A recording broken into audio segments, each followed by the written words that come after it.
Mes chers amis, bienvenue sur les dossiers secrets, où chaque mystère est un défi pour l'esprit. Aujourd'hui, laissez-moi vous présenter une enquête du célèbre Hercule Poirot, l'illustre détective belge d'Agatha Christie.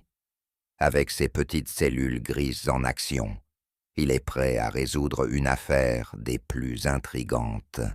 Où et à quelle heure écoutez-vous cette histoire?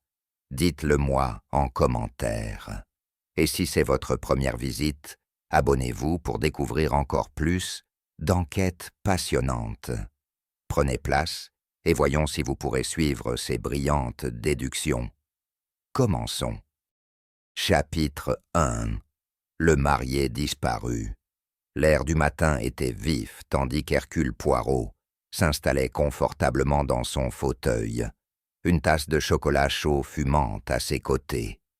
Face à lui, le capitaine Hastings parcourait le journal, marmonnant de temps à autre contre les derniers résultats de cricket. Leur paisible matinée fut brusquement interrompue par un coup insistant frappé à la porte.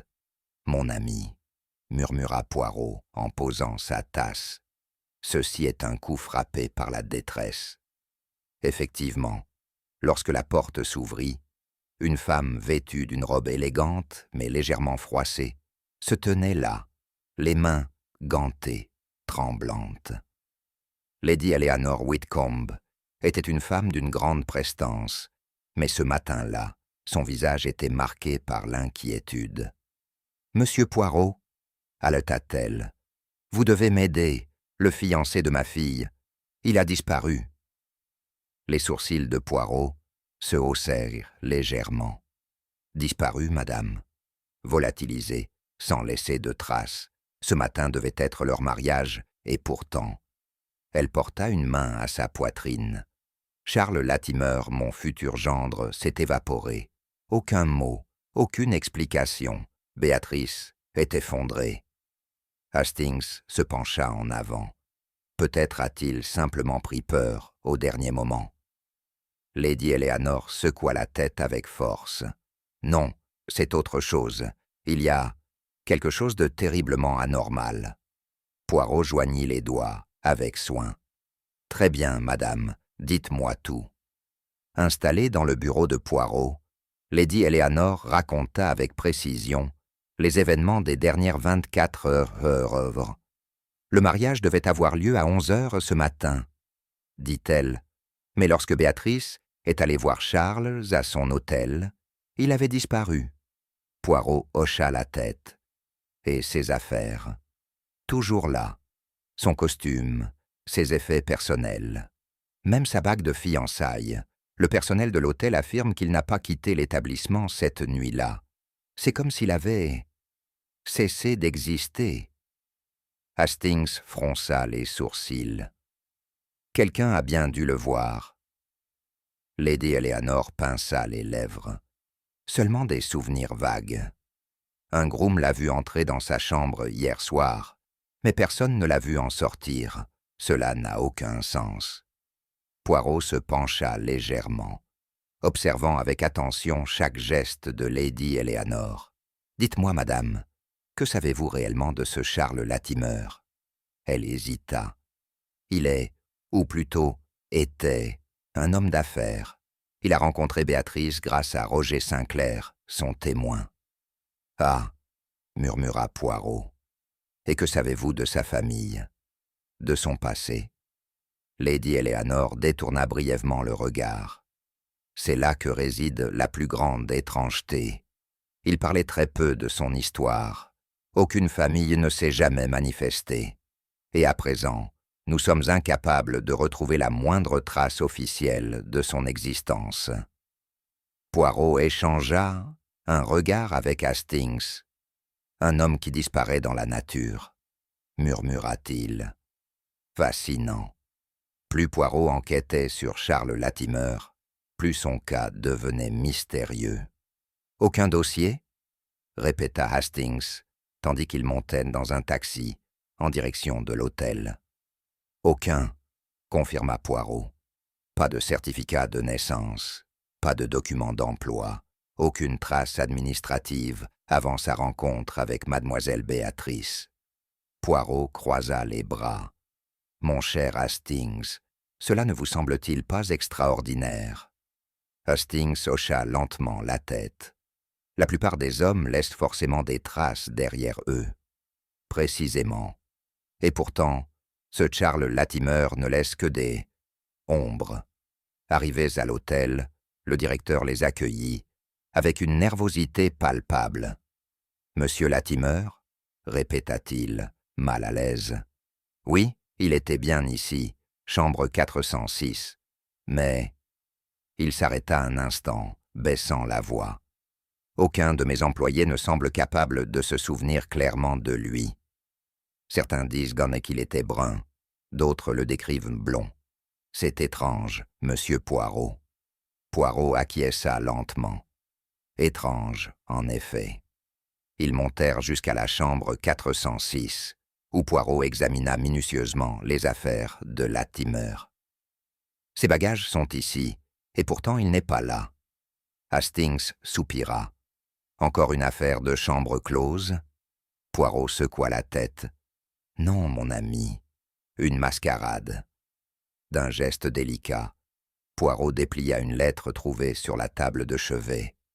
L'encre était légèrement bavée, mais le message restait parfaitement lisible. « C'est trop dangereux. L'homme creux sait. » Hastings haussa un sourcil. « L'homme creux? Mais qui diable est-ce » Poirot tapota la lettre du bout des doigts. « Une question d'une grande importance, mon ami. » Mais observez. Il retourna la lettre. Elle n'a jamais été envoyée. Poirot continua d'examiner la chambre, chaque détail enregistrant une nouvelle pièce du puzzle. La valise de Latimer était soigneusement rangée, preuve qu'il n'avait pas fui précipitamment. Sa bague de fiançailles reposait sur la table de nuit, scintillant sous la lumière du lustre. Poirot plissa les yeux.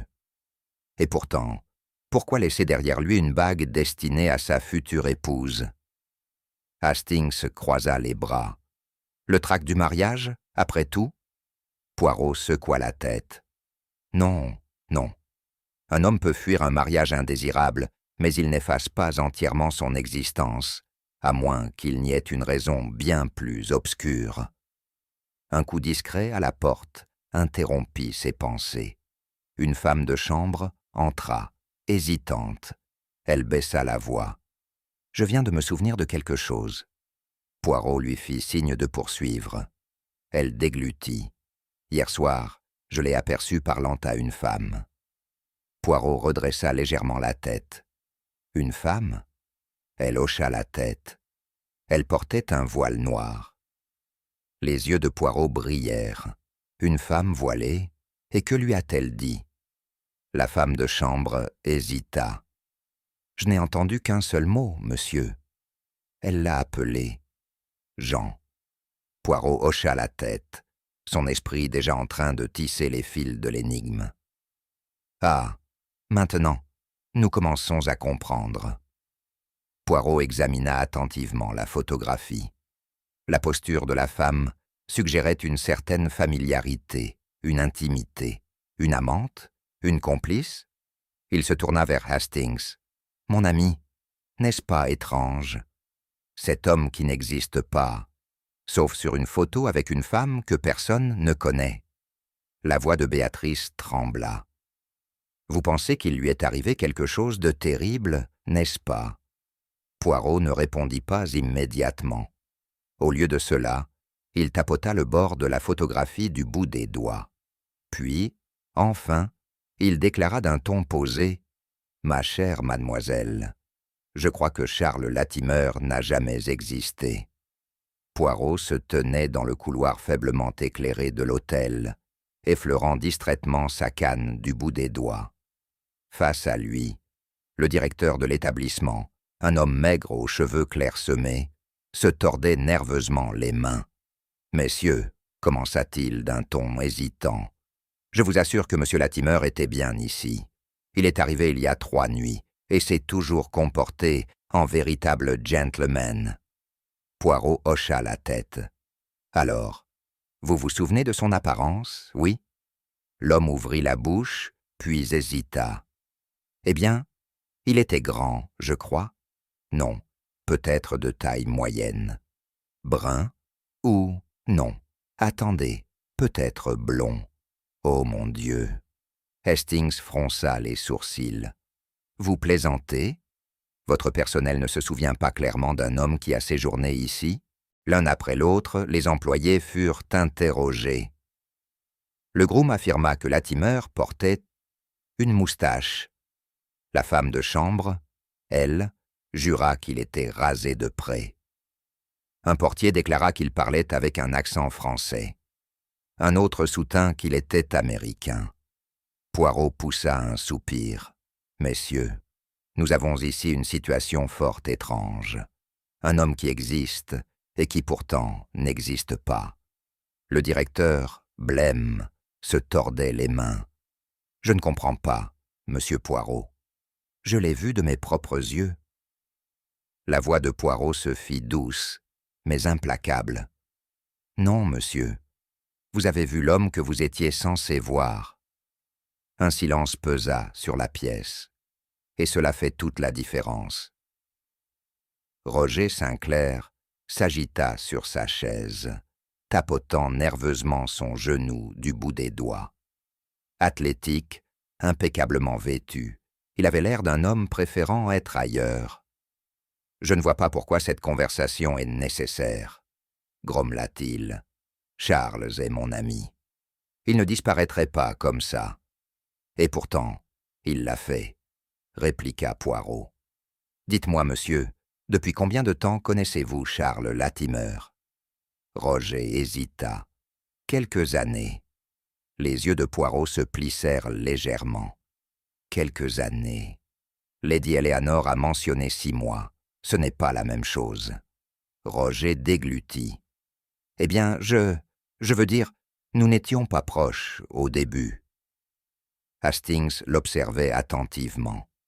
L'inconfort de l'homme était flagrant. « Latimer vous a-t-il parlé de sa famille, de son enfance ?» La voix de Poirot était légère, presque distraite, mais son regard perçait à travers le mensonge. Roger exhala brusquement. « Pourquoi est-ce important ?» Poirot s'adossa lentement. « Parce que je pense que Charles Latimer n'était pas celui qu'il prétendait être. » Le visage de Roger perdit une nuance de couleur. Poirot tenait un petit billet entre 2 doigts, comme s'il craignait qu'il ne se dissolve. « Je ne peux pas rester, pardonne-moi. » Hastings fronça les sourcils. « Un mot d'adieu ?» Les lèvres de Poirot se pincèrent légèrement. Un adieu maladroit et anonyme. La note avait été retrouvée dans la chambre d'hôtel de Latimer, posée bien en évidence sur son bureau. L'encre était bavée, l'écriture inconsistante. « Il a peut-être fui », suggéra Hastings. Poirot incline la tête. « Alors pourquoi laisser ses bagages, sa bague de fiançailles ?» Hastings concéda le point. « Alors, qu'en pensez-vous » Poirot effleura le bord du papier du bout des doigts. « Mon ami, ceci est une mise en scène, un message destiné à être trouvé, et non une véritable confession. » Hastings fronça les sourcils. « Vous pensez que quelqu'un l'a placé là, intentionnellement ?» Les yeux de Poirot pétillèrent. « Je pense que nous avons affaire à un auteur qui se croit plus malin qu'il ne l'est. » Béatrice Whitcomb était livide, ses mains crispées sur ses genoux. Poirot l'observa avec un détachement calculé. « Vous avez rencontré Charles Latimer il y a 6 mois, n'est-ce pas ?» Elle hocha la tête. « Oui, lors d'un dîner, Roger nous a présentés. » Poirot joignit les doigts. « Curieux, Lady Eleanor a mentionné une garden party. » Le visage de Béatrice tressaillit. « Oh, je veux dire, oui, une garden party. Mais nous avons vraiment parlé lors du dîner. » Poirot resta impassible. « Et dites-moi, mademoiselle, comment vous a-t-il demandé en mariage ?» Béatrice avala avec difficulté. Au bord du lac, il m'a dit qu'il m'aimait, qu'il n'avait jamais aimé avant moi. Poirot incline légèrement la tête. Sa posture se raidit imperceptiblement. Jamais aimé avant. Il la fixa d'un regard perçant. Mademoiselle Whitcomb, était-ce de l'amour ou quelque chose de bien plus dangereux? Poirot fit glisser ses doigts le long du passeport de Charles Latimer, les yeux plissés. Hastings connaissait bien ce regard, le moment où les pièces du puzzle s'alignaient enfin dans l'esprit brillant de Poirot. « Quelque chose ne va pas ?» demanda Hastings. Poirot hocha la tête. « Observez, mon ami. L'encre du tampon d'entrée est fraîche, trop fraîche. » Hastings se pencha. « Vous voulez dire ? » « Je veux dire que ce passeport a été fabriqué récemment, et pourtant, il prétend avoir plusieurs années. » Poirot expira lentement. Un faux. Hastings cligna des yeux. Alors, Charles n'a jamais été Charles Latimer. Poirot posa délicatement le passeport. Ce n'est pas la première fois qu'il disparaît, Hastings, mais ce sera la dernière. Chapitre 2. L'homme sans passé. Béatrice Whitcomb était assise raide comme un piquet, les mains jointes sur ses genoux. Son visage, habituellement radieux, était assombri par l'inquiétude. Poirot l'observait avec attention, son regard perçant ne quittant jamais le sien, tandis qu'il se penchait légèrement en avant. « Vous avez rencontré M. Latimer par l'intermédiaire de Roger Sinclair, n'est-ce pas ?» Béatrice hocha la tête. « Oui, lors d'un gala de charité, il y a 6 mois. C'est Roger qui nous a présentés. » Poirot incline la tête. Lady Eleanor a mentionné une garden party. Les lèvres de Béatrice s'entr'ouvrirent légèrement avant qu'elle n'affiche un sourire crispé. « Oh, eh bien, oui, je suppose que c'est à la garden party que nous avons été officiellement présentés.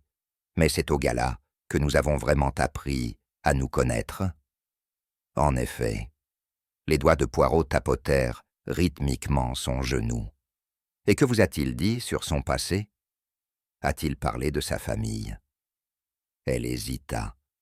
Il m'a dit qu'il n'avait plus de famille, qu'il était fils unique et que ses parents étaient décédés. « Un destin tragique, » murmura Poirot. « Et sa profession? Un homme d'affaires? Dans quel domaine? » Elle marqua une pause. Il ne l'a jamais précisé exactement. Poirot et Hastings échangèrent un regard. « Voyez-vous, mademoiselle, » poursuivit Poirot d'un ton léger, « il me semble curieux qu'un homme sur le point d'épouser une famille aussi distinguée demeure un mystère. » Les mains de Béatrice tremblèrent légèrement. « Vous insinuez que Charles mentait. » Le regard de Poirot s'assombrit. « Je dis, mademoiselle, que peut-être. Charles Latimer n'a jamais existé. » Roger Sinclair était assis en face de Poirot, les jambes croisées, les bras repliés. Son attitude respirait une confiance trop assurée. « Dites-moi, monsieur, depuis combien de temps connaissiez-vous Charles Latimer ?» demanda Poirot. Roger haussa les épaules. « Quelques années. » « Quelques années ?» Poirot haussa un sourcil. Lady Eleanor pensait que cela faisait 6 mois. Les lèvres de Roger s'amincirent. « Peut-être ai-je mal parlé. J'ai rencontré Charles il y a plusieurs années, en effet. Mais nous ne sommes devenus amis que plus récemment. Et en tout ce temps, vous a-t-il jamais parlé de sa famille ?» Roger hésita. « Pas vraiment. Il était discret. »« Discret, en effet, » murmura Poirot. « Personne ne semble se souvenir de son passé. Pas même vous, son témoin. » Roger se tortilla légèrement sur sa chaise. « Écoutez, je ne vois pas où vous voulez en venir. Des gens s'enfuient avant un mariage, c'est courant. Peut-être que Charles a eu peur. » Poirot soupira. « Ah, monsieur, Mais un homme qui s'enfuit ne fait pas disparaître toute trace de son existence, n'est-ce pas? Les doigts de Roger tambourinèrent contre son genou. Poirot se pencha légèrement. « Dites-moi, avez-vous jamais vu un document, une lettre, une photographie, quoi que ce soit, prouvant que Charles Latimer était bien celui qu'il prétendait être ?» Roger déglutit avec difficulté. « Eh bien, Poirot joignit les doigts. « Non, monsieur. J'ai bien peur que non. » Poirot et Hastings arrivèrent chez Barclay et Fils, la société d'investissement où Charles Latimer était censé travailler. Une réceptionniste impeccablement vêtue les accueillit avec un professionnalisme irréprochable. « Monsieur Latimer ?» répéta-t-elle. « Je suis désolé, mais nous n'avons jamais employé quelqu'un de ce nom. » Hastings fronça les sourcils. « Ce n'est pas possible. » Poirot fit résonner le bout de sa canne contre le sol poli. « Auriez-vous l'amabilité de vérifier une seconde fois, mademoiselle ?» Elle hocha la tête et disparut dans l'arrière-bureau. Quelques minutes plus tard, un directeur chauve fit son apparition, l'air intrigué. « Messieurs, j'ai vérifié nos registres moi-même. Nous n'avons jamais eu de Charles Latimer dans notre effectif. » Hastings jeta un regard perplexe à Poirot. Aurait-il pu utiliser un autre nom? L'expression de Poirot demeura impénétrable. Peut-être. Mais dites-moi, monsieur, reconnaissez-vous cet homme?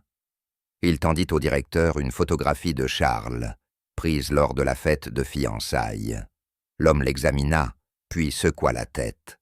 « Je ne l'ai jamais vu. » Poirot récupéra la photo, effleurant les bords du bout des doigts. « Intéressant, » murmura-t-il. « Monsieur Latimer est partout, et pourtant, il n'est nulle part. » Il se tourna vers Hastings, sa voix plus ferme. « Nous ne cherchons pas un homme disparu, mon ami. Nous cherchons un fantôme. » La wedding planner, mademoiselle Rosalind Hayes, était une femme de précision. Tout chez elle était méticuleux, sa posture, sa diction, jusqu'aux angles aigus de son chapeau. Mais lorsque Poirot mentionna Charles Latimer, une ombre traversa son regard. « Je dois dire, » admit-elle, « que j'ai trouvé M. Latimer singulier. »« En quel sens, mademoiselle ?» demanda Poirot. Elle pinça les lèvres. Il était étrangement réticent à être photographié. Le photographe des fiançailles avait prévu 3 séances. Il en a manqué 2 et a quitté la 3e en avance. Toujours une excuse, une migraine, un appel urgent, un bouton de manchette égaré. Est-il apparu sur des clichés malgré tout? Demanda Poirot. Quelques-uns, mais toujours en arrière-plan, ou avec le visage détourné. Poirot et Hastings échangèrent un regard. « Yachmaché, il m'a fait une demande qui m'a paru étrange, » poursuivit Rosalind. « Il a spécifiquement exigé qu'aucun portrait ne soit pris pendant la cérémonie du mariage. »« Curieux, » murmura Poirot. « Un homme sur le point de s'unir à jamais, et pourtant, il refuse d'être capturé dans la permanence. » Miss Hayes hocha la tête. C'était comme s'il ne voulait laisser aucune trace de lui derrière. Le regard de Poirot se durcit. « Exactement, mademoiselle. Et c'est précisément ce qui m'inquiète le plus. » De retour dans la chambre abandonnée de Charles, Poirot fouilla méticuleusement les affaires laissées sur place. Dans une valise, soigneusement repliée mais déchirée sur les bords, il trouva un télégramme. Poirot le déplia délicatement et parcourut les mots d'un œil vif. Le bal masqué prend fin ce soir. Hastings se pencha par-dessus son épaule. Que supposez-vous que cela signifie? L'expression de Poirot resta impassible, mais Hastings reconnut l'éclair de révélation dans ses yeux. Un bal masqué, murmura Poirot. Une illusion? Un rôle joué? jusqu'à ce qu'il ne puisse plus l'être. Il tapota légèrement le télégramme du bout des doigts. Ce n'était pas un adieu, c'était un avertissement. Hastings fronça les sourcils. Vous pensez que quelqu'un savait que Latimer, peu importe son vrai nom, était sur le point d'être démasqué? Poirot acquiesça. Et ainsi, il a disparu avant que le masque ne puisse tomber. Hastings soupira. Alors il n'a pas disparu. Il se cache. Poirot posa délicatement le télégramme sur la table. Non, mon ami, il ne fait pas que se cacher. Il marqua une pause, baissant la voix jusqu'à un murmure. Il fuit pour sa vie. Poirot était assis au petit bureau de la chambre d'hôtel, abandonné de Charles Latimer, ses doigts passant délicatement au crible les rares affaires laissées sur place. Parmi les chemises soigneusement pliées et les chaussures parfaitement cirées, un détail attira son regard. Un minuscule fragment de journal, dont les bords étaient brûlés, comme s'il avait été incendié à la hâte. Avec une infinie précaution, Poirot déplia le morceau de papier, dont l'encre, bien que fanée, restait lisible par endroits. L'escroc insaisissable frappe encore. Hastings se pencha par-dessus son épaule. Que dit-il? Les yeux de Poirot restèrent fixés sur les mots.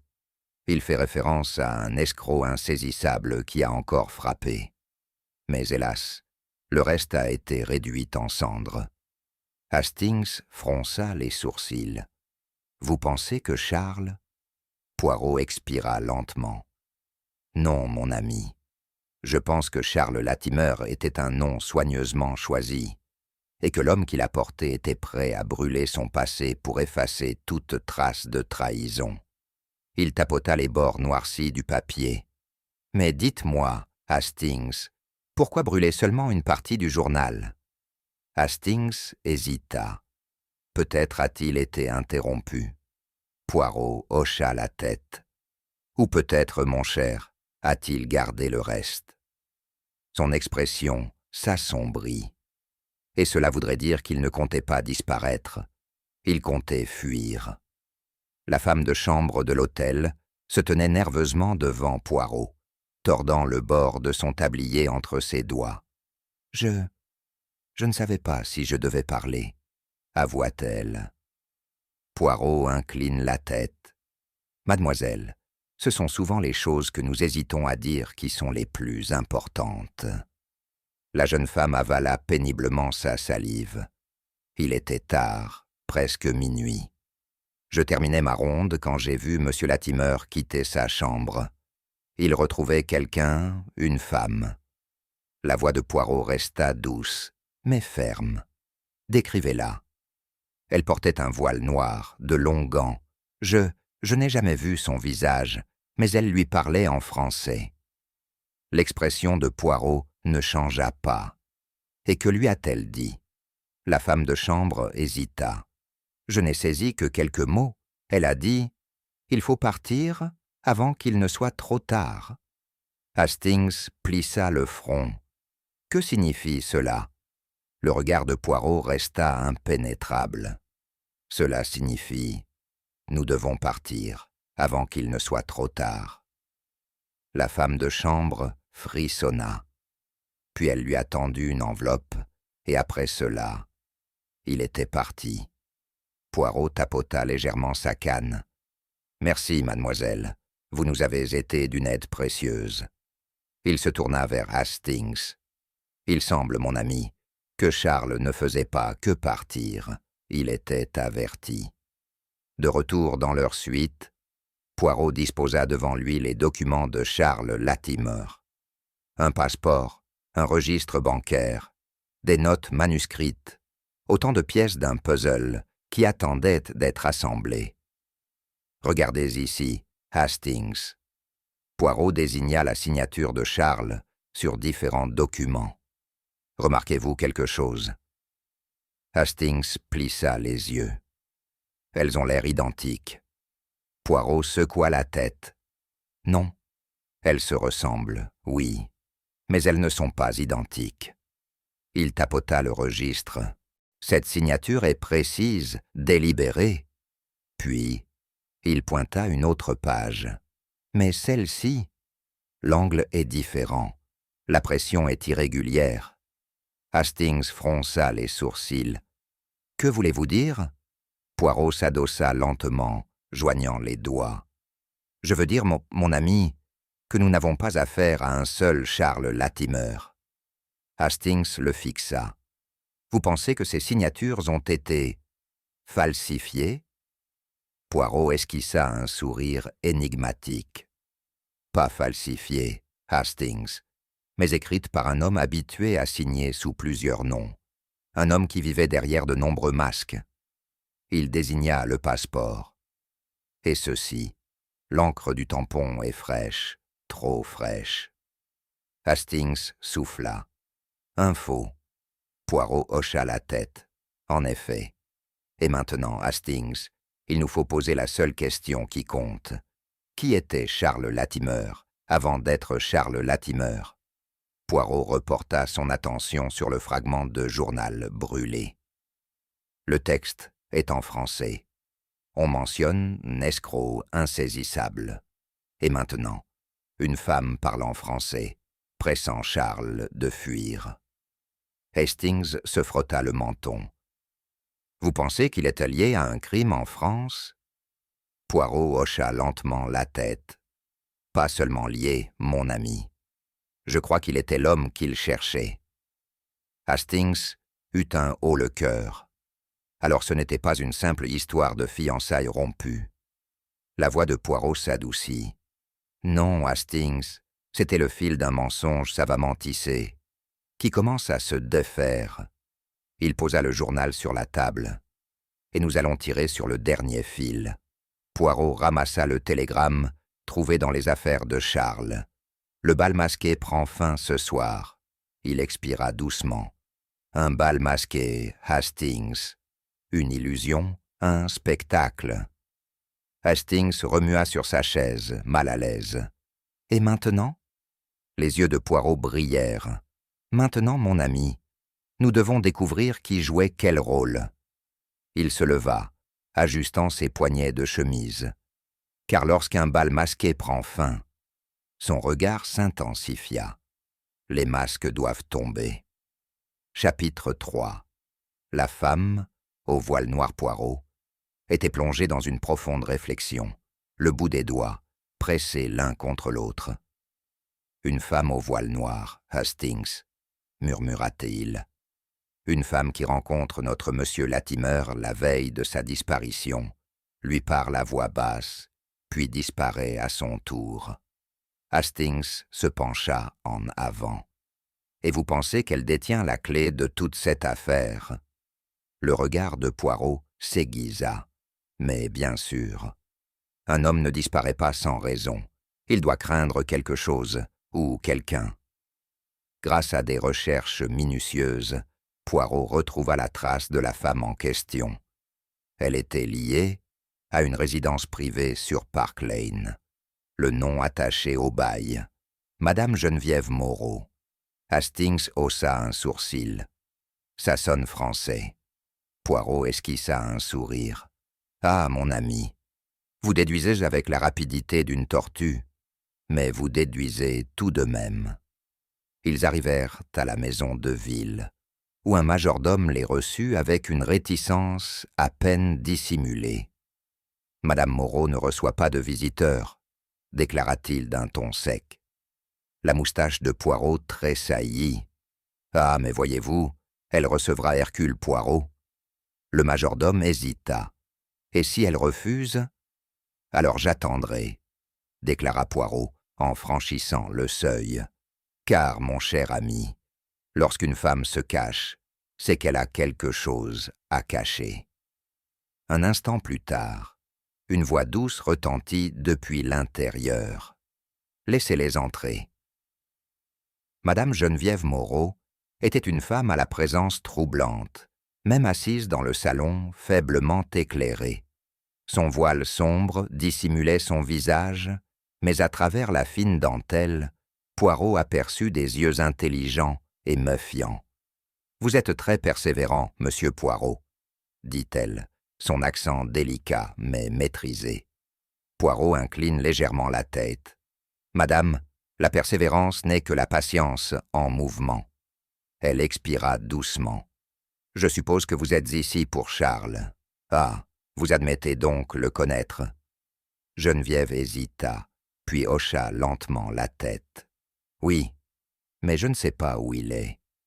Alors commençons par ce que vous savez, reprit Poirot avec douceur. On vous a vu avec lui la nuit précédant sa disparition. Vous lui avez remis une enveloppe. Vous lui avez dit de partir. Un éclair d'angoisse traversa son regard.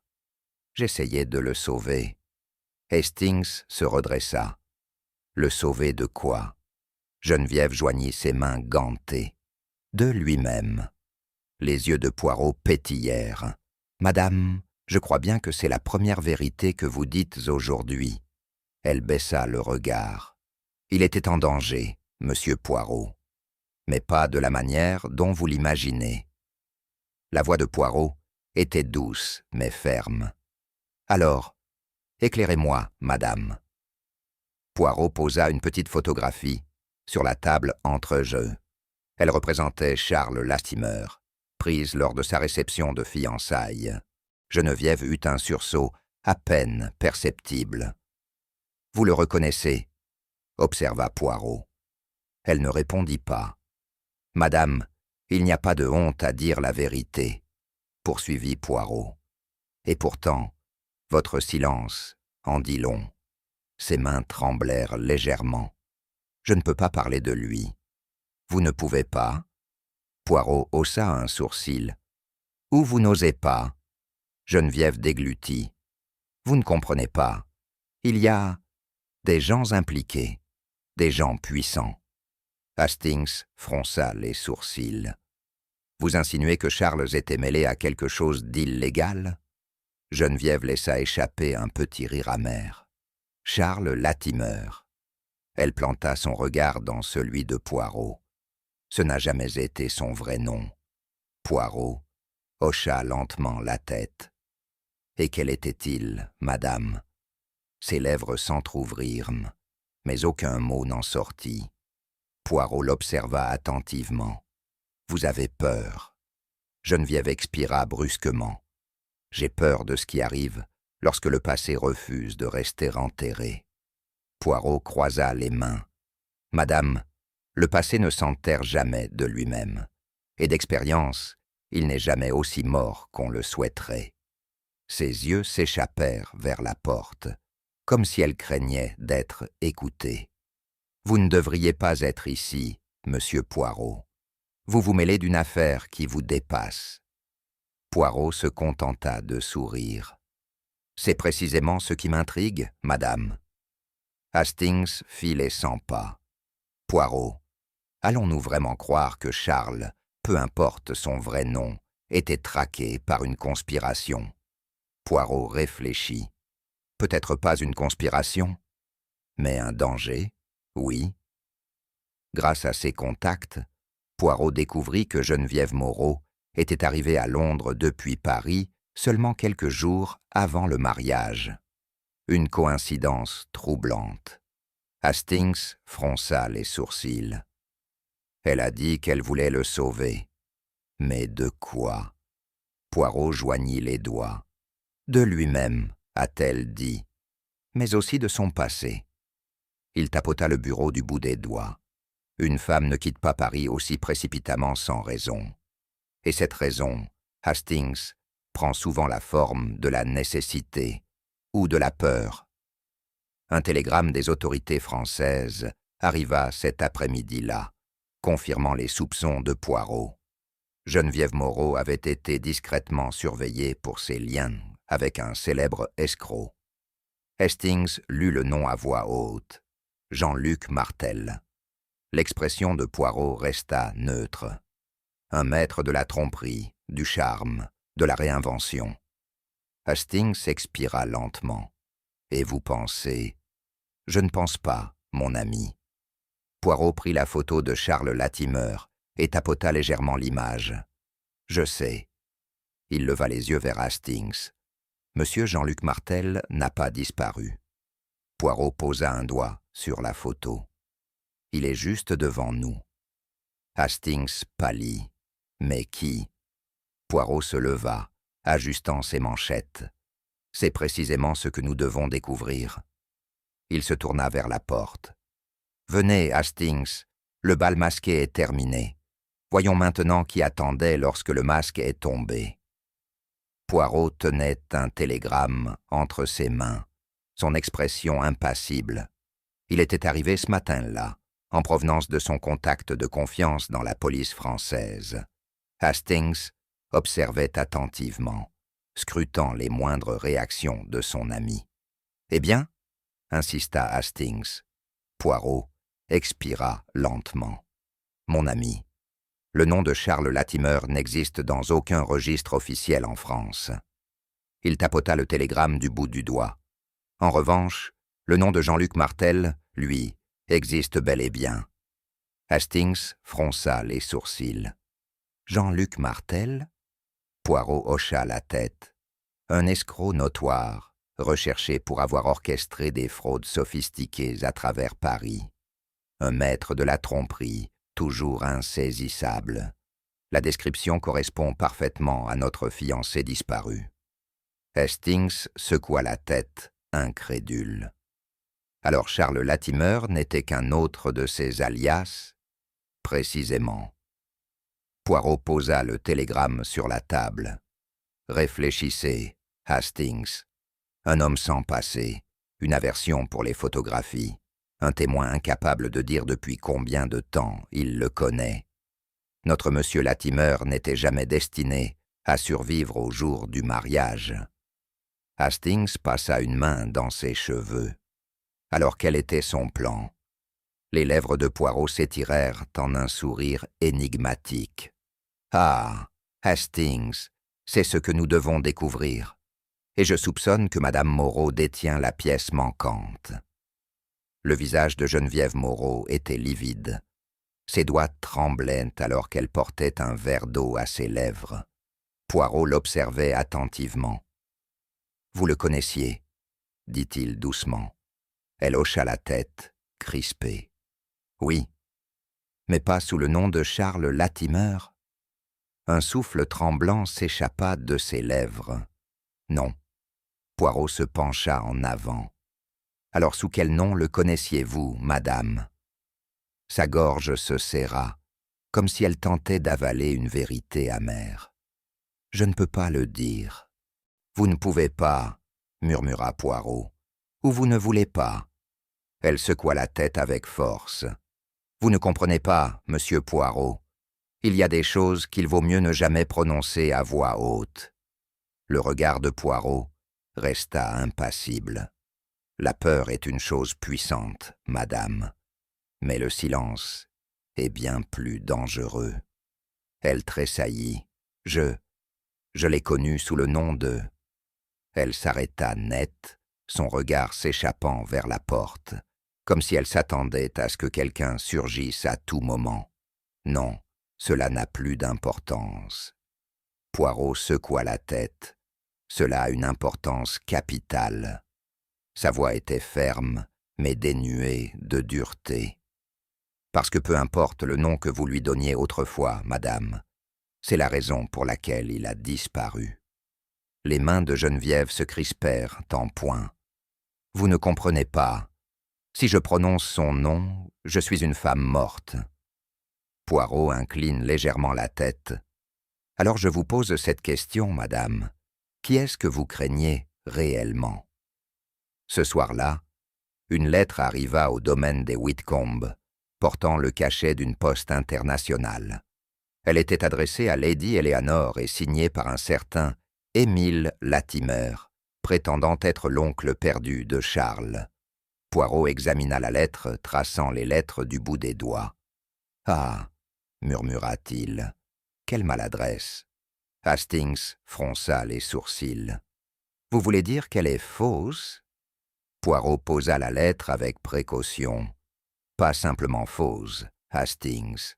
C'est une insulte à l'intelligence. » Il désigna l'encre. L'écriture ne correspond à rien que nous ayons vu jusqu'ici, et la tournure des phrases en français. Ah, mon ami, c'est l'œuvre d'un Anglais essayant de sonner français. Il retourna la lettre, réfléchissant. Quelqu'un veut que nous regardions dans la mauvaise direction. Poirot s'adossa à son fauteuil, les doigts steepled, son regard perdu dans ses pensées. Hastings, réfléchissons un instant. Hastings se pencha. Allez-y. Un faux nom, un homme disparu, une femme qui n'ose pas parler. Que cela vous dit-il? Hastings soupira. Que Charles, Jean-Luc, ou quel que soit son vrai nom, cachait quelque chose. Poirot sourit légèrement. Se cachait, oui, mais aussi fuyait. Hastings se fronça les sourcils. Fuyait qui? Poirot tapota l'accoudoir de son fauteuil. La véritable question, Hastings, est de savoir qui souhaite désormais le retrouver. Il se redressa brusquement. Madame Moreau est terrorisée, mais pas par la loi. Non, mon ami, elle craint quelque chose de bien pire. Il pivota vers Geneviève, son expression indéchiffrable. « Madame, dit-il avec douceur, vous avez peur. Mais de qui ?» Elle déglutit avec difficulté. « Vous devez arrêter, monsieur Poirot. »« Je ne peux pas. » Les mains de Geneviève tremblaient. « Alors vous ne savez pas ce que vous êtes en train de provoquer. » La voix de Poirot se fit plus basse. « Dites-moi. » Elle expira un souffle tremblant. Jean-Luc n'était pas qu'un simple escroc. Il avait des dettes, des ennemis. Le sourcil de Poirot se haussa légèrement. « Et ses ennemis sont ici ?» Sa voix n'était plus qu'un murmure. « Ils ont toujours été ici. » Le regard de Poirot s'assombrit. « Alors, madame, nous devons agir vite, avant que le passé ne nous rattrape tous. » Chapitre 4. Le puzzle de l'identité. Hercule Poirot était assis à son bureau, entouré d'éléments de preuve soigneusement disposés. Lettres, registres d'hôtel, déposition de témoins. Ses doigts tambourinaient légèrement sur l'accoudoir de son fauteuil. Hastings, toujours impatient, arpentait la pièce. « Alors, Poirot ?» finit-il par demander. « Qu'avons-nous » Poirot poussa un léger soupir. « Nous avons un homme qui n'existe pas, mon ami. » Hastings fronça les sourcils. « Comment ça ?» Poirot prit le passeport de Charles Latimer et l'ouvrit d'un geste précis. « Réfléchissez, Hastings, un homme riche et charmant, mais sans passé, sans famille, sans relation, en dehors de celle qu'il a nouée ces 6 derniers mois. Et maintenant, il disparaît comme s'il n'avait jamais été là. » Hastings croisa les bras. « Vous suggérez qu'il était un imposteur ?» Poirot opina du chef. « Je suggère, mon cher, qu'il n'a jamais été Charles Latimer pour commencer. » Il désigna les documents éparpillés sur son bureau. « Chaque indice que nous avons ne nous dit pas qui il était, seulement qu'il s'est volatilisé. Ce n'est pas la marque d'un homme victime d'un malheur, mais celle d'un homme qui avait planifié sa propre disparition. » Hastings expira lentement. Alors quel était son but? Les yeux de Poirot brillèrent d'une lueur malicieuse. « Voilà, mon ami, ce que nous allons maintenant découvrir. » Poirot se pencha en avant, sa voix mesurée. « Envisageons la possibilité que notre monsieur Latimer soit un escroc de talent. » Hastings fronça les sourcils. « Vous pensez qu'il voulait de l'argent ?» La moustache de Poirot tressaillit. « Mon cher Hastings, que cherche donc un fraudeur sinon cela? Il crée une fausse identité, gagne la confiance des riches, et puis... » Poirot claqua des doigts. « Il disparaît avant que sa supercherie ne soit découverte. » Hastings secoua la tête. « Mais pourquoi se donner tant de mal en organisant des fiançailles? Il y a des moyens plus simples de voler de l'argent. » Poirot sourit. « Ah, mais un mariage dans une famille aristocratique lui offrait bien plus qu'un simple vol. Cela lui donnait une légitimité. Plus besoin de fuir, il hériterait. Hastings soupira. Et Béatrice, pensez-vous qu'il tenait à elle? L'expression de Poirot s'adoucit légèrement. Peut-être, à sa manière. Mais pour des hommes comme lui, les émotions ne sont qu'un autre outil de manipulation. Il tapota le bout de ses doigts, ensemble. Non, Hastings, si c'était bien son plan, alors quelque chose a mal tourné. Hastings releva la tête. Vous voulez dire qu'il a disparu avant d'avoir pu accomplir son dernier acte? La voix de Poirot s'abaissa légèrement. Exactement, mon ami. Et la question est, qui l'en a empêché? Poirot observe une fois de plus le passeport de Charles Latimer, ses yeux acérés parcourant chaque détail. Regardez bien, Hastings. Hastings se pencha. Il me semble parfaitement normal. Poirot laissa échapper un léger soupir. Ah, mais ce sont les plus petits détails, mon ami, qui révèlent les plus grandes vérités. Il fit glisser son doigt sur le tampon du passeport. L'encre est fraîche, trop fraîche, et le papier, une légère incohérence dans la texture. Hastings fronça les sourcils. Vous voulez dire que... Poirot hocha la tête. C'est un faux. Hastings expira profondément. Bon sang. Poirot continua. Un homme qui porte un faux passeport est un homme qui a quelque chose à cacher. Mais plus encore, Hastings, ce n'est pas un travail bâclé, c'est l'œuvre d'un expert. Il tapota le document contre sa paume. Cela nous apprend deux choses. Premièrement, Charles Latimer, ou quel que soit son véritable nom, avait planifié son évasion bien avant sa disparition. Hastings déglutit. Et deuxièmement, le regard de Poirot s'assombrit. Qu'il n'était pas un amateur. C'était un homme qui avait déjà fait cela auparavant. Hastings passa une main dans ses cheveux.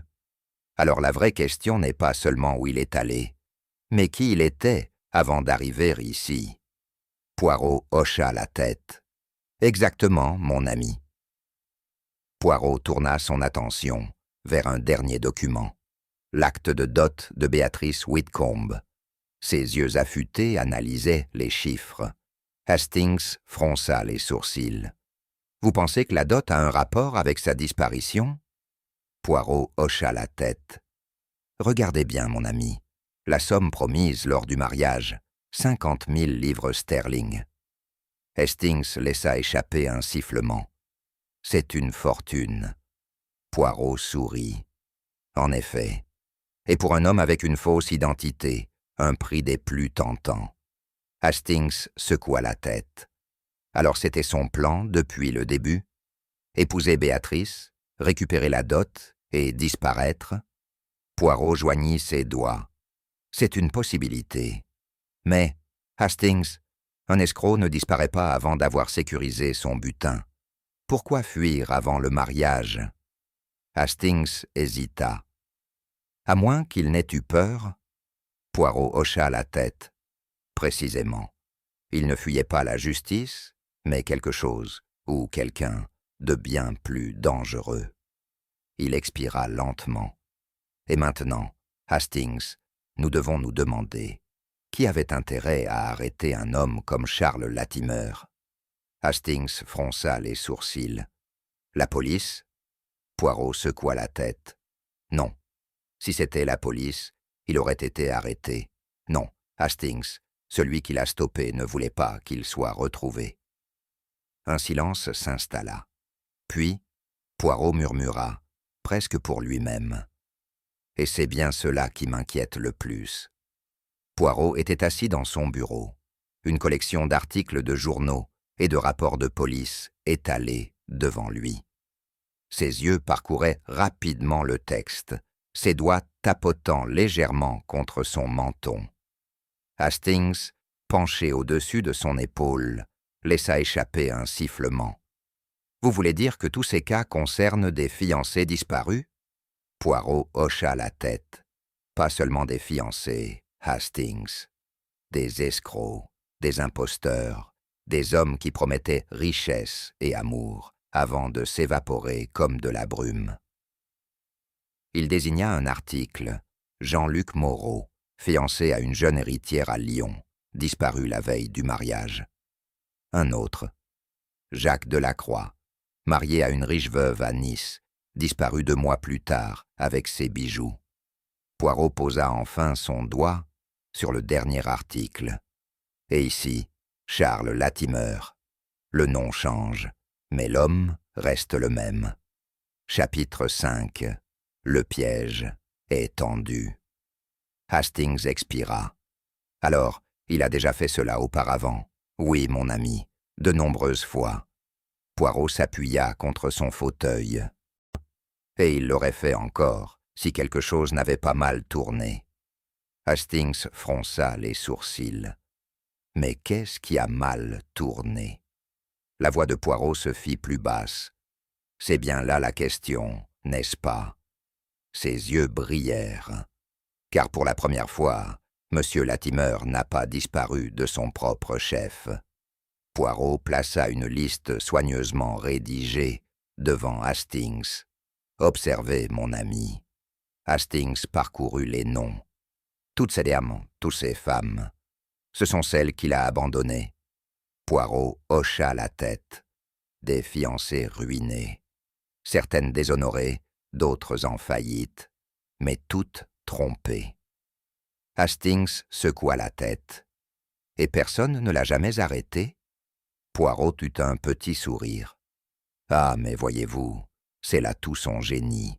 Il n'existait jamais assez longtemps pour être attrapé. Il désigna la liste. Un nouveau nom, un nouvel univers, une nouvelle romance. Toujours le même drame. Et pourtant, il restait une ombre, disparaissant avant que la justice ne puisse l'atteindre. Hastings fronça les sourcils. Mais cette fois, c'était différent. Précisément. Les yeux de Poirot s'assombrirent. Quelque chose ou quelqu'un l'a stoppé. Hastings réfléchit. Vous pensez que l'une de ces femmes... Poirot joignit les doigts. Peut-être. Ou peut-être est-ce quelqu'un qui a perdu plus que de l'argent. Quelqu'un qui a perdu sa fierté. Il se pencha légèrement en arrière. La vengeance, Hastings, est une chose puissante. Hastings expira. Et vous comptez découvrir qui a finalement mis la main sur lui. La voix de Poirot était calme. Pas qui, mon ami. Pourquoi? Les pièces du puzzle s'assemblaient. La supercherie se dévoilait fil par fil. Mais une question demeurait.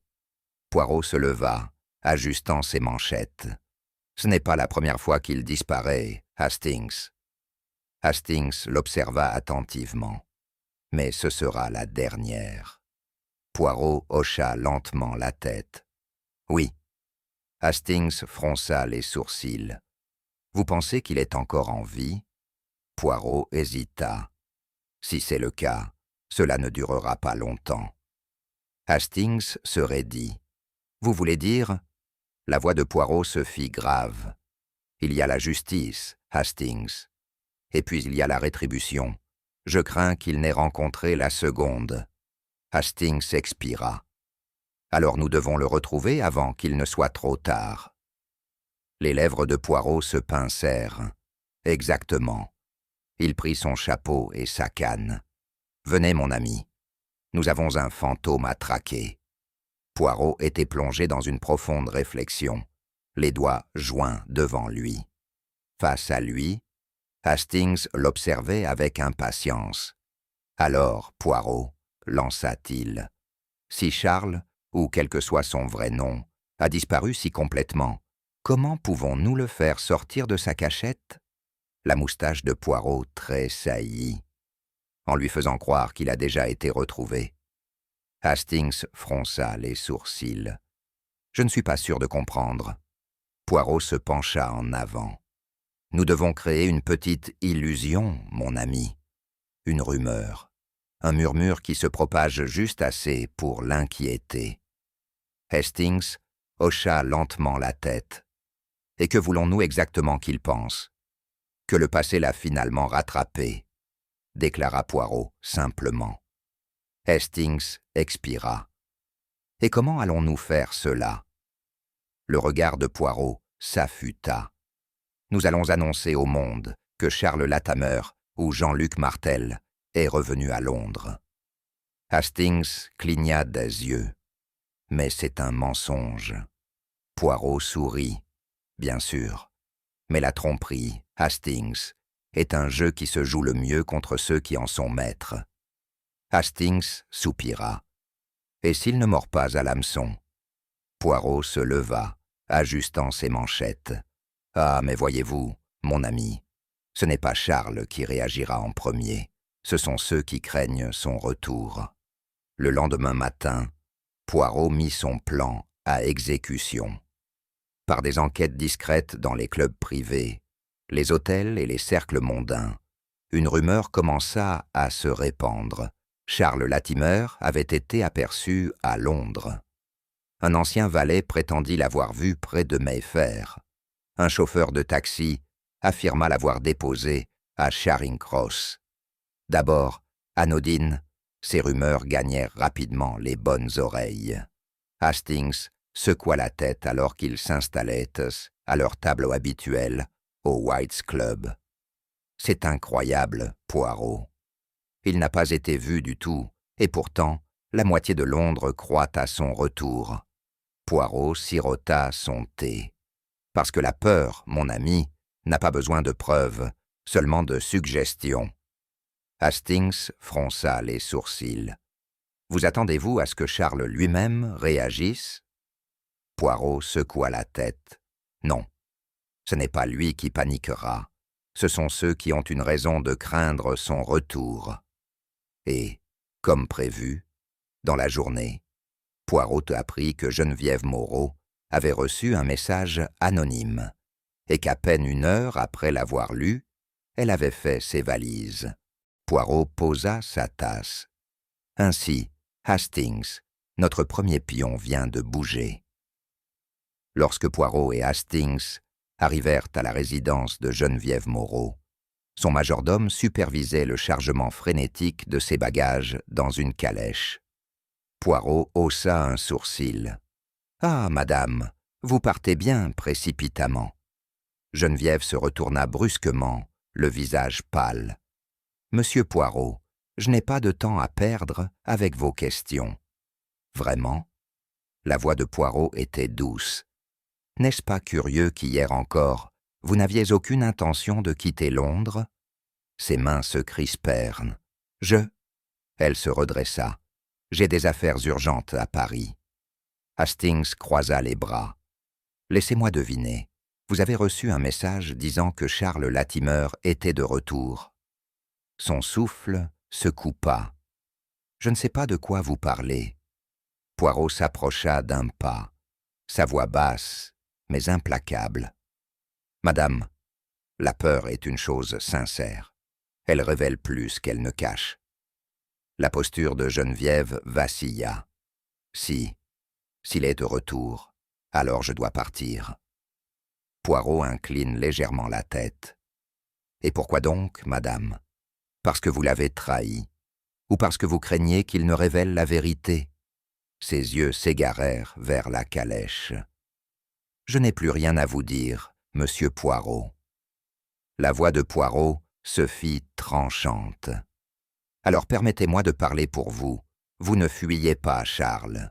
Vous fuyez ceux qui pensent que vous l'avez trahi. » Le visage de Geneviève se vida de toute couleur. Cette nuit-là, Poirot et Hastings s'étaient impostés aux abords du domaine Whitcomb, dissimulé dans l'ombre. Le ciel, dépourvu de lune, baignait le parc dans une obscurité inquiétante. Hastings remua mal à l'aise. « Je ne vois toujours pas pourquoi nous sommes ici. » Les yeux de Poirot restèrent fixés sur les fenêtres assombries. « Parce que, mon ami, si notre rumeur a porté ses fruits, quelqu'un viendra la vérifier. » Les minutes s'étirèrent en heures. Puis, juste après minuit, une ombre se détacha de la haie et glissa vers le domaine. Hastings se tendit. Là, quelqu'un approche. La voix de Poirot était calme. Patience. La silhouette avançait prudemment, évitant les sentiers baignés de lumière. Poirot observe chaque mouvement avec intérêt. Ce n'est pas un vulgaire cambrioleur. Celui-ci connaît parfaitement les lieux. Alors que l'intrus atteignait la terrasse, Poirot murmura « Maintenant ». Ils émergèrent de leur cachette, révélant leur présence. La silhouette se figea. Hastings leva sa lanterne, et la lumière tomba sur le visage du visiteur. La voix de Poirot glissa comme du velours. « Bonsoir, monsieur ». Il fit un pas en avant, ses yeux brillants. Ou devrais-je dire, Jean-Luc Martel? L'air était chargé de tension, le silence pesant comme un couperet. Poirot et Hastings restaient tapis dans l'ombre, leurs regards fixés sur les jardins du domaine Whitcomb. Puis, un mouvement. Une silhouette se détacha des arbres, à l'extrémité du parc, avançant avec une prudence calculée. Poirot murmura « Patience, mon ami. Laissons-le croire qu'il est invisible. » L'homme se déplaçait avec détermination, s'arrêtant près de la terrasse comme s'il cherchait quelque chose ou quelqu'un.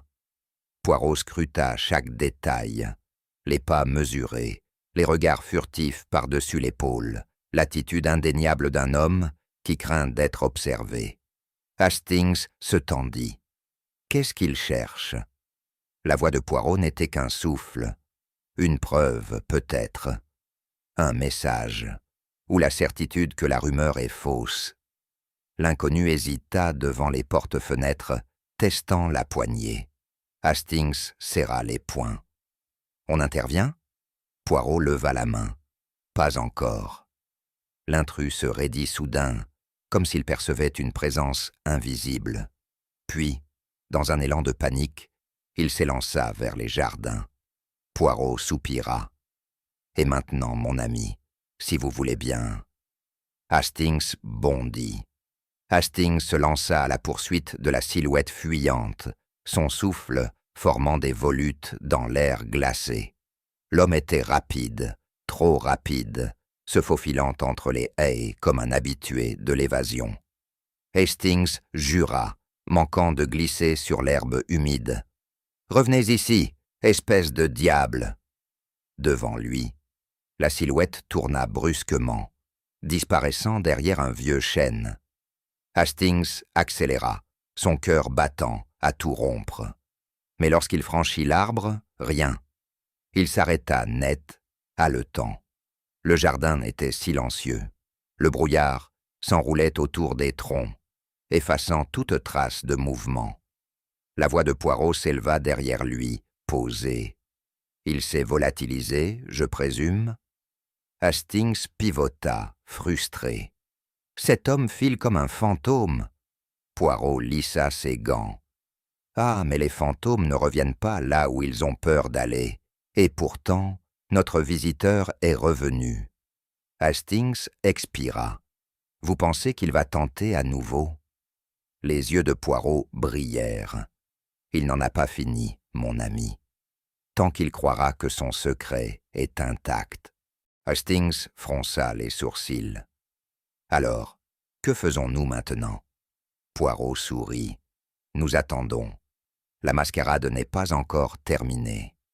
Les heures s'écoulèrent. Poirot restait immobile, tel une statue, son regard fixé sur la terrasse. Hastings, plus nerveux, vérifia sa montre pour la 5e fois. Puis, le silence fut brisé. Un pas, délibéré, maîtrisé. Poirot se redressa. Il est revenu. Hastings scruta l'obscurité. Une silhouette solitaire émergea des ombres, cette fois sans précaution, sans fuite. Poirot expira doucement. C'est toujours ainsi, Hastings. Lorsqu'un homme croit avoir échappé à la chasse, il marche droit dans la gueule du lion. L'homme avançait différemment à présent, sûr de lui, sans hésitation. Il pénétra dans la lumière tamisée et fit face à Poirot. Hastings se raidit. C'était donc lui depuis le début. Poirot se leva lentement, sa voix soyeuse. Évidemment. Qui d'autre? L'inconnu ne dit rien. Son visage restait impassible. Poirot croisa les mains derrière son dos. Dites-moi, monsieur, lorsqu'un homme meurt une dizaine de fois, finit-il par oublier laquelle était réelle? L'homme pencha la tête. C'est une question intéressante, monsieur Poirot. Poirot sourit. Alors trouvons la réponse. Ensemble. Un silence. Puis, bonsoir, monsieur Latimer. Ou devrais-je dire Jean-Luc Martel. L'homme eut un léger rictus, son expression soigneusement neutre. Jean-Luc Martel, un nom du passé, monsieur Poirot? Poirot incline la tête. Un nom, en effet. Et comme tous les autres que vous avez portés, un nom que vous avez abandonné dès qu'il est devenu gênant. Martel Charles Latimer soupira. Je suppose que vous avez des preuves. La moustache de Poirot frémit. Ah, mais j'ai bien pire, mon cher. J'ai la vérité. Martel eut un rire bref. Et quelle vérité serait-ce? La voix de Poirot s'aiguisa. Que vous n'êtes pas une victime. Vous n'avez pas disparu. Vous avez fui. Mais cette fois, monsieur, vous n'avez pas été assez rapide. Un éclair d'inquiétude, furtif, mais bien présent, traversa le visage de Martel. Vous présumez beaucoup. Poirot fit un pas en avant. Vous êtes un homme de réinvention, de supercherie savamment orchestrée. Une ville différente, une amante différente, toujours la même promesse de fortune et de dévouement. Son regard se fit plus perçant. Mais cette fois, n'est-ce pas, quelque chose était différent. Martel garda le silence. La voix de Poirot se fit plus douce. Parce que cette fois, quelqu'un d'autre vous traquait. Les doigts de Martel se crispèrent légèrement. Les derniers mots de Poirot tombèrent comme un couperet. Vous ne vous êtes pas enfui pour échapper à la justice. Vous avez fui parce que vous saviez que, cette fois-ci, ce n'était pas la justice qui allait vous retrouver. Un silence lourd. Puis, enfin, le masque de Martel se fissura, et Poirot sut qu'il avait gagné. Chapitre 6. La grande révélation. La pièce était silencieuse, tandis que Poirot se tenait devant l'assemblée. Lady Eleanor restait raide dans son fauteuil, les mains crispées. Béatrice, pâle et bouleversée, lançait des regards nerveux à Roger Sinclair. Geneviève Moreau évitait le regard de chacun, ses doigts tremblants sur les plis de sa robe. Et au centre, debout avec un calme forcé, se tenait Charles Latimer, ou plutôt l'homme qu'ils avaient connu sous ce nom. Poirot lissa ses poignets, puis prit la parole. « Mesdames et messieurs, nous voici enfin au moment de vérité. Le mystère de la disparition de Charles Latimer n'en est pas un. Il ne s'est pas volatilisé, car il n'a jamais existé. » Béatrice eut un hoquet. « Que voulez-vous dire ?» Poirot se tourna vers elle. « Mademoiselle, l'homme que vous deviez épouser n'était qu'une illusion, un masque soigneusement façonné et porté par un certain Jean-Luc Martel, un homme aux multiples noms, multiples visages, mais sans véritable identité. » Un murmure parcourut la salle. Poirot poursuivit d'un ton mesuré. Chaque détail de son passé était une fiction. Pas d'amis d'enfance, pas de famille, pas d'histoire au-delà de ce qu'il voulait bien montrer. Vous étiez fiancée à une ombre, mademoiselle Whitcomb, et cette ombre a trompé bien plus que vous seule. Il se tourna brusquement vers Latimer, Martel. « Le jeu est terminé, monsieur. Il est temps de nous révéler qui vous êtes réellement. » Pour la première fois, l'assurance feinte de l'homme vacilla. Il inspira profondément, comme s'il pesait ses options. Puis, à la grande satisfaction de Poirot, il ne dit rien, car en vérité, il n'y avait plus rien à dire. Charles Latimer, commença Poirot, n'était rien de plus qu'un fantôme. Il saisit une feuille et la tendit devant l'assemblée. Voici les registres d'un certain Charles Latimer, soi-disant investisseur new-yorkais. Et pourtant, après enquête, cet homme n'existe pas. Roger Sinclair ricana. Cela ne prouve rien. Peut-être était-il simplement discret. Le regard de Poirot s'aiguisa. Ah, mais c'est là votre erreur, monsieur Sinclair. La discrétion est une chose, la fabrication en est une autre. Il posa un autre document sur la table. Un compte bancaire, ouvert il y a 6 mois. Un passeport, récemment imprimé, trop récemment. Et puis, il y a ceci. Il plaça un fragment de journal français, brûlé devant eux. Geneviève retint son souffle. Un journal parisien, poursuivit Poirot, relatant les exploits d'un escroc insaisissable, un certain Jean-Luc Martel. À chaque fois, un nouveau nom, une nouvelle identité, et toujours une femme abandonnée. Béatrice porte une main tremblante à sa bouche. Vous voulez dire qu'il m'a menti dès le début? Poirot acquiesça gravement. Mademoiselle, l'homme que vous aimiez n'était qu'un masque, porté par un maître de la tromperie. Et comme tous les masques, il était destiné à tomber tôt ou tard. Il se tourna vers Martel. Et maintenant, monsieur, je le retire pour vous. Martel esquissa un sourire, mais ne dit rien. Poirot sourit à son tour. Ah, vous ne niez pas, c'est judicieux. Lady Eleanor, la voix tremblante de colère, se tourna vers Martel. Pourquoi? Pourquoi avoir fait tout cela?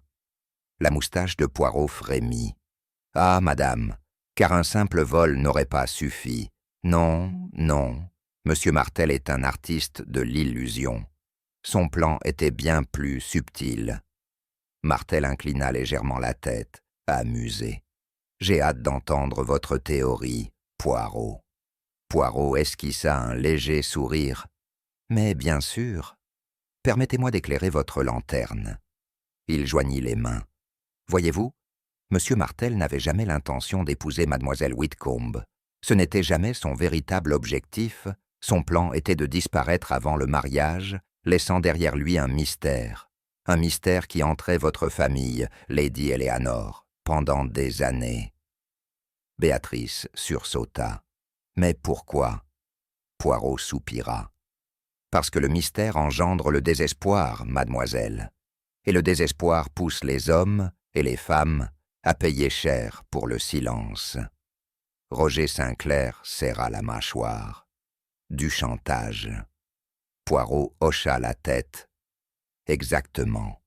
Monsieur Martel aurait envoyé une série de lettres, peut-être des demandes de rançon, des menaces voilées qu'il révéleraient un scandale imaginaire si la famille ne payait pas. Les Whitcomb, soucieux de préserver leur réputation, auraient payé. Et lorsqu'ils auraient compris la supercherie, il aurait déjà disparu. Il se tourna vers Martel. « Mais, mon cher, quelque chose a mal tourné, n'est-ce pas ?» Le visage de Martel s'assombrit. Les yeux de Poirot pétillèrent. Oui, quelqu'un d'autre jouait son propre jeu. Poirot se tourna brusquement. « Et cela nous amène enfin à vous, monsieur Sinclair. » Roger se raidit. « Moi, c'est absurde. » Poirot sourit. « Absurde? Non, c'est la pièce manquante. » Il s'avança. « C'est vous qui avez présenté Charles Latimer à Béatrice. Vous avez garanti sa respectabilité. Et pourtant, lorsque l'on vous a interrogé, vous n'avez jamais su dire d'où il venait réellement, ni depuis combien de temps vous le connaissiez. » Roger ouvrit la bouche, mais Poirot ne lui en laissa pas le temps. « Vous n'étiez pas seulement son ami, monsieur? Vous étiez son complice. » Béatrice secoua la tête, les larmes aux yeux. « Non. Roger, dis-moi qu'il se trompe. » Poirot continua. « Dites-moi, monsieur Sinclair, quelle était votre part? Une fraction de la rançon, un généreux pourcentage du domaine familial. » Les poings de Roger se crispèrent. « Vous n'avez aucune preuve. » Poirot incline la tête. « Ah, mais si, vos relevés bancaires, monsieur. Des dépôts effectués quelques semaines avant les fiançailles. Des sommes importantes, transférées sous un nom qui, je le soupçonne, nous mènera aux autres comptes de Martel. » La voix de Lady Eleanor devint tranchante comme l'acier. « Vous avez trahi ma famille. » Le visage de Roger perdit toute couleur. Poirot acquiesça. « Et monsieur, la trahison n'est jamais sans conséquence. » Un rire amer résonna dans la pièce. Tous les regards se tournèrent vers Geneviève Moreau. Poirot l'observa attentivement. « Ah, enfin, vous êtes pas là prête à parler. » Elle releva lentement les yeux, son expression indéchiffrable. « C'est une chose cruelle, Poirot, d'être trahi par l'homme en qui l'on a mis sa confiance. » Béatrice, encore sous le choc, se tourna vers Geneviève. « Vous saviez ?» Geneviève expira lentement. « Bien sûr que je savais. J'ai été comme vous autrefois, mademoiselle Whitcomb. » Poirot hocha la tête. « Vous étiez sa complice. » Geneviève eut un sourire sans joie. Sa complice, sa maîtresse, sa plus grande erreur. Poirot croisa les bras. « Vous étiez avec lui à Paris, n'est-ce pas? Vous l'aidiez à forger des identités, à créer des illusions, jusqu'au jour où il a disparu, vous laissant face aux conséquences. » La voix de Geneviève trembla. « Il m'a abandonné à mon sort. Et lorsque j'ai appris qu'il avait pris le nom de Charles Latimer, je l'ai suivi jusqu'ici. » La voix de Poirot se fit douce, mais ferme. « Pour vous venger. » Elle ne nia pas. Les yeux de Lady Eleanor brûlaient de colère. « Vous auriez laissé ma fille épouser un criminel ?» La voix de Geneviève n'était qu'un murmure. « Je voulais qu'il souffre d'abord. » Poirot soupira. « Et ainsi, madame, en cherchant votre propre justice, vous avez failli laisser une autre femme être victime. » Geneviève baissa les yeux. « Je le sais. » Poirot secoua la tête. « Mais maintenant, madame, la justice sera rendue, non par vous, mais par la loi. » Jean-Luc Martel, silencieux jusque-là, expira profondément. « Eh bien, Poirot, je dois admettre que ce fut une belle performance. » Poirot sourit. « Ah, mon cher, mais voyez-vous, la représentation est enfin terminée. » Poirot se tourna vers Geneviève, ses yeux perçants, sa voix mesurée. « Madame Moreau, vous n'êtes même pas venue à Londres seulement pour observer. Vous êtes venue pour achever ce qui avait commencé il y a longtemps. » Geneviève tressaillit, mais ne répondit pas. « Vous avez vu une opportunité, » poursuivit Poirot. « Jean-Luc Martel, l'homme qui vous avait trahi, s'était maintenant empêtré avec la famille Whitcomb. Vous connaissiez ses méthodes, ses habitudes, et vous saviez exactement quand il tenterait de disparaître. » Hastings fronça les sourcils. « Mais Poirot, si Jean-Luc prévoyait de simuler sa disparition, qu'est-ce qui a changé ?» Poirot esquissa un sourire. « Voilà, mon cher Hastings, le cœur du problème. Jean-Luc Martel n'a pas disparu. Il a été effacé. » Un silence glaçant tomba sur la pièce. Poirot se mit à marcher lentement. « Geneviève, vous n'étiez pas satisfaite de simplement voir son mensonge se dérouler. Vous avez décidé de réécrire la fin. Vous avez transformé son plan en une couverture parfaite. » Lady Eleanor inspira vivement. « Vous voulez dire ?» Poirot acquiesça. « La disparition de Jean-Luc Martel n'a jamais été censée être son évasion finale, mais sa tombe. » Les mains de Geneviève tremblèrent. « Vous n'avez aucune preuve. » Poirot haussa un sourcil. « Ah, madame, mais si. Car la vérité la plus simple est celle-ci. On ne peut pas disparaître quand on est déjà mort. » Le visage de Geneviève devint livide. Des exclamations fusèrent. La voix de Béatrice trembla. « Mort ? Mais c'est impossible. Il était là. Nous l'avons vu. » La moustache de Poirot frémit. « Non, mademoiselle. Vous avez vu l'idée de lui. Un nom sur un registre d'hôtel, un costume soigneusement posé sur un lit, une bague de fiançailles abandonnée. Mais l'homme lui-même, personne ne l'a vu après la veille du mariage. Roger Sinclair déglutit difficilement. Vous voulez dire que il était mort depuis le début? Poirot hocha la tête.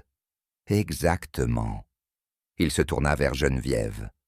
Vous l'avez confronté cette nuit-là, n'est-ce pas? Vous l'avez attiré avec des menaces murmurées et de fausses promesses. Vous vouliez des réponses, peut-être même un aveu. Mais les choses ne se sont pas passées comme prévu. La respiration de Geneviève était saccadée. Vous ne comprenez pas. Oh mais si, dit Poirot doucement. Jean-Luc était un homme qui vivait dans le contrôle. Mais face à quelqu'un qui connaissait ses tours, il aurait été désespéré. Vous a-t-il supplié, madame? Ou s'est-il débattu? Les larmes lui montèrent aux yeux. Poirot pencha la tête. Ou bien avez-vous simplement compris, enfin, qu'il n'y avait plus de justice à obtenir, seulement un dernier acte à jouer? Geneviève exhala difficilement. Ce n'était pas censé arriver ainsi. Un silence lourd s'abattit sur la pièce. La voix de Poirot était douce mais implacable. Vous l'avez tué, Geneviève. Peut-être pas par préméditation, mais par désespoir. Elle porta une main tremblante à sa bouche. Poirot continua. Une lutte, un instant de panique. Vous a-t-il traité de sotte, comme tant de fois auparavant? A-t-il ri, convaincu que vous n'iriez jamais jusqu'au bout? Ses épaules frémirent. Il a dit que je lui devais mon silence. Et à la place, murmura Poirot, vous lui avez offert votre vengeance. Geneviève inspira brusquement, ses mains crispées sur les accoudoirs. Je l'ai frappé. Il est tombé. Et ensuite, c'était fini. Béatrice eut un sursaut. Vous l'avez laissé là? Geneviève eut un sourire amer. Non, cela aurait été trop facile. Poirot hocha la tête. En effet, madame, vous êtes loin d'être une idiote. Vous avez compris que si son corps était découvert, le monde chercherait à savoir qui l'avait réduit au silence. Alors, vous avez fait quelque chose de remarquable. Hastings cligna des yeux. Quoi? Poirot se tourna vers lui. Elle a transformé sa plus grande tromperie en sa propre mise en scène. Geneviève entr'ouvrit les lèvres, mais ne démentit pas. Poirot ne la quittait pas du regard. « Dites-moi, madame, combien de temps cela vous a-t-il pris? À quel point avez-vous dû être minutieuse ?» Elle déglutit. « Je n'avais pas le choix. J'ai dû agir vite. » Poirot hocha la tête. « Alors, vous avez pris tout ce qu'il aurait laissé derrière lui. Une valise à moitié remplie, une bague intacte, un passeport ouvert, et vous les avez dispersés comme des miettes de pain. » Lady Eleanor murmura, la gorge nouée. « Mais le corps ?» Poirot joignit les doigts. « Ah, oui, voilà le coup de maître. » Hastings fronça les sourcils. « Poirot, où l'a-t-elle » Poirot sourit tristement. « Dites-moi, Hastings, quelle est la manière la plus simple de disparaître ?» Hastings hésita. « Fuir ?»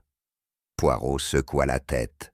« Non, mon ami, être déjà enterré. » Et dans le silence qui suivit, chacun comprit que Jean-Luc Martel ne referait jamais surface.